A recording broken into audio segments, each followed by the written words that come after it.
Because of what is going on up there in the adult world during their formative years, Gen Xers are also developing another powerful set of unique core values that in many ways are toughening them in the right way for the adulthood that awaits.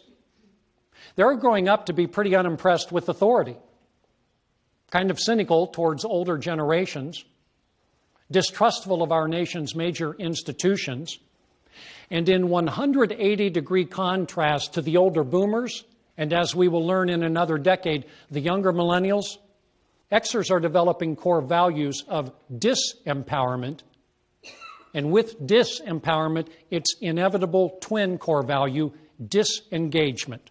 All around them, as they come of age, the adult world is failing to deliver on its promise, regularly lying and cheating and getting caught at it. Take the biggest institution of all, the federal government of the United States of America. Here is the only government of the United States that Generation X will know as it passes through its formative years and molds lifelong core values.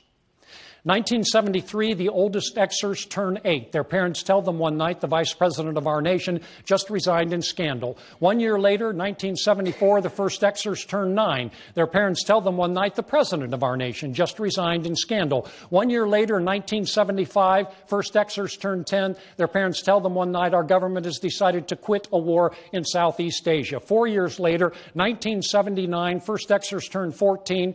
They join the rest of the nation in a 444-day count of Americans held hopelessly hostage by activists in Iran. 1 year later, 1980, first Xers turned 15. They share the national embarrassment of a failed attempt by their government to rescue those hostages. 1983 through 1988, and especially in 1986, as students, they will discuss the daily playing out of the Iran-Contra scandal. And on January 28, 1986, I dare say every one of you Xers in this theater and at home remember where you were when you learned that the Challenger space shuttle had just exploded. And the Xer experience with their nation's government will continue into the 90s.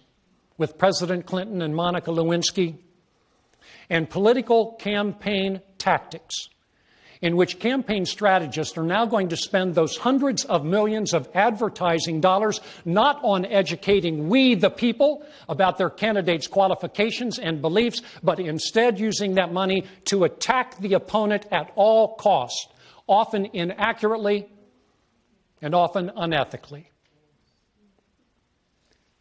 And that's the government of the United States of America to Generation X. And so these kinds of formative years experiences will cement in Gen X strong core values of distrust of my government, and with that distrust, the inevitable disinterest in government. And to this day, that core value shows up with Xers not reading the main section of the daily newspaper, less reading of that than all of the other generations, pretty well documented, and until very recently, a lack of interest in voting in elections.